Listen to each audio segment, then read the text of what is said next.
You are Locked On Sooners, your daily podcast on the Oklahoma Sooners. Part of the Locked On Podcast Network, your team every day. Thanks again for making Locked On Sooners your first listen every single day. Shout out to all the everydayers out there. Tune in and subscribe to the show wherever you get your podcasts. We're free and available on all podcast platforms and on YouTube, so hit that subscribe button and that notification button to let you know when new episodes drop. Part of the Locked On Podcast Network, your team every day. We're going to talk about a linebacker that Oklahoma made the top 3-4 coming up in the third segment. But first, I asked a question over on the YouTube side of things. Put a post out there. What do you think is going to be the biggest difference maker for Oklahoma in 2025 for them to have some success? And we've talked a lot about John Mateer. We've talked a lot about Jaden Knott. We've talked a lot about the wide receiver turnover.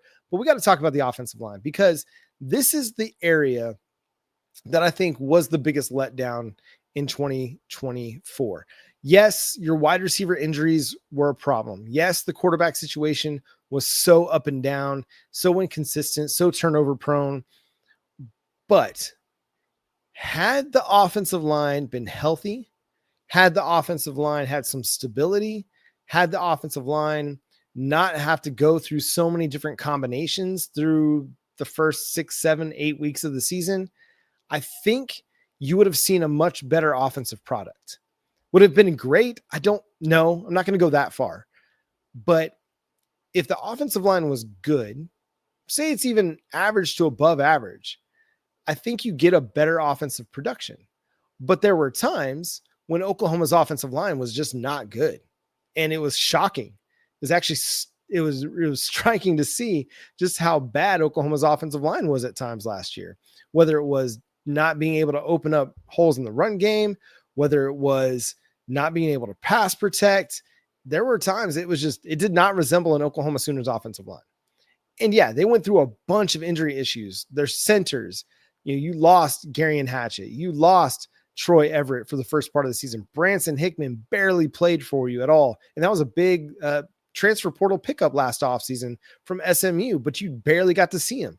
And then you had to go to Josh Bates, and he just wasn't quite ready. And it pains me to say that because he's a friend of the show, had him on multiple times when he was in high school, just wasn't quite ready.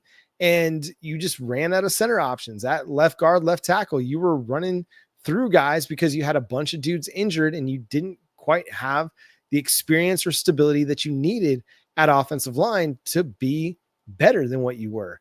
Michael Tarkin was solid. Fabechi Wiwu started off rough, but picked his game up over the second half of the season and played much better.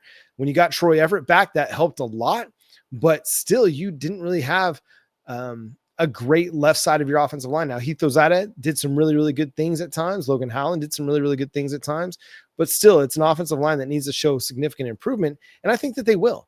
So you're looking at an offensive line that's going to start likely Jacob Sexton at left tackle, Eddie Pierre-Louis at left guard, or Heath Ozida. There might be more, camp competition that occurs there this August that determines who's going to start at left guard. But if you go with a Heath Ozida, who's gotten a lot of experience now after the 2024 season, or you go with Eddie Pierre-Louis, who is a fast, physical, athletic freak of nature, just very raw still. Either way, whoever wins that battle, you're going to know actually earned the opportunity, as opposed to what happened last year, where so many of those starts or snaps that were given out were out of necessity a lot of times because you just were out of dudes. And at center, you're looking at Troy Everett, and then maybe Jake Michael, and maybe he comes in and he takes a job. We'll see. I mean, he'd have to go out there and prove that he was 100% better than Troy Everett to take that job, because I think Bill Bedenbaugh wants to reward Troy Everett's work and his effort and his leadership and what he's done. And Michael might be the plan for 2026 at center.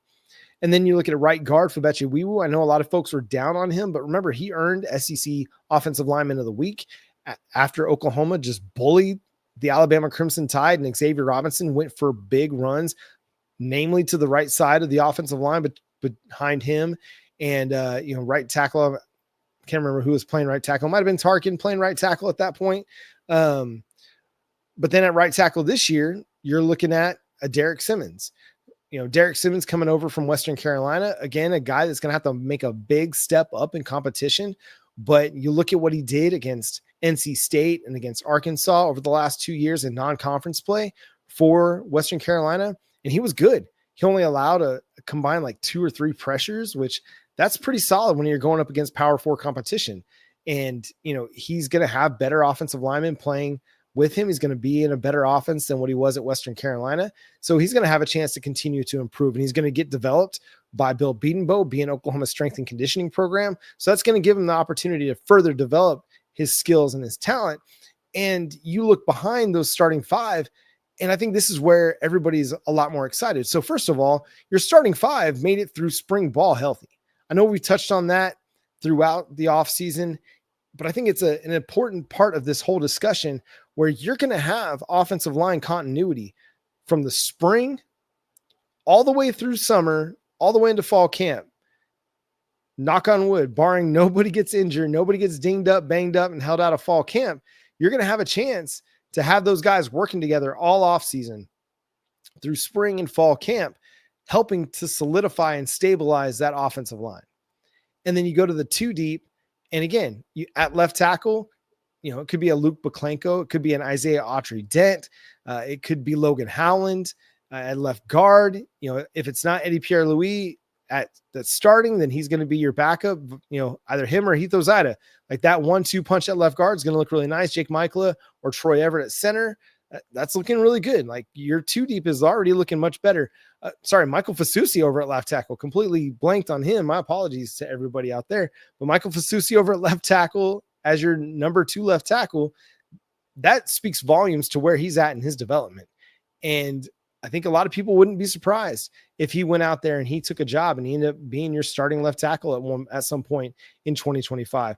But then at right guard, you have Ryan Foje, another dude that everybody's excited about, somebody that they think is going to factor in and be a part of that offensive line rotation. If he can come in and be the guy that everybody expects him to be, listen, it might not be in 2025 because he's a true freshman, but if it's not, it's in 2026. And him and Fasusi are both going to be incredible players for Oklahoma. And then again, at right tackle, I mentioned all those guys at left tackle that could be options. There's similar options over at right tackle, like Luke Baklenko and Isaiah Autry-Dent and Logan Howland.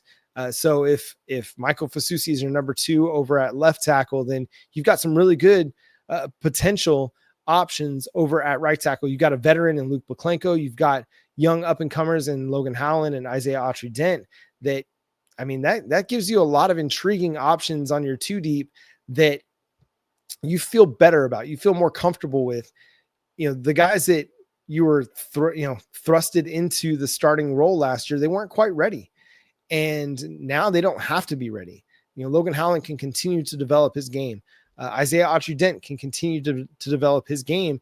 And you have a nice veteran insurance policy in Luke Baklenko, who could play probably both tackle spots and maybe even slide inside and play some guard if you needed him to. But it's looking really good. And that doesn't even mention a guy like Jake Taylor with, depending on where he's at in his injury recovery, he could be a factor at one of the tackle spots as well. So your offensive line, man, that's going to be a huge part of what makes Oklahoma successful this year. If they're as good as we think that they can be this year, they don't have to be, a Joe Moore award-winning offensive line. If they're out there and they're good, that's going to help Jay Knott, John Mateer. It's going to help the offense, everything. But it is the biggest factor. If they're not good, you could see a repeat of last year, maybe not to the same extent where Oklahoma's offense is just really, really struggling to move the ball, but you may not see them score enough points to win enough games to get into the college football playoff. They're going to have to be a team that pushes for 30, 35 points a game if they're going to want to have a chance at making the college football playoff. And that's on average. This is a defense that's going to be good and going to be better, or not, maybe not better, but it's going to be as good. And it's going to have a chance to keep these games close, but Oklahoma's offense is going to have to go score some points. But the offensive line, that's where it is, man. The biggest difference to Oklahoma's success. Yes, the John Mateer addition is huge. He could be the MVP, but if we're talking about the most important position for Oklahoma that had to improve from 2025, offensive line. Because it doesn't matter if your quarterback is Baker Mayfield or Dylan Gabriel or even Spencer Rattler. If the offensive line can't hold up in protection, you're going to have a hard time. But Oklahoma is trending for another defensive prospect. We'll discuss him coming up next here on Locked On.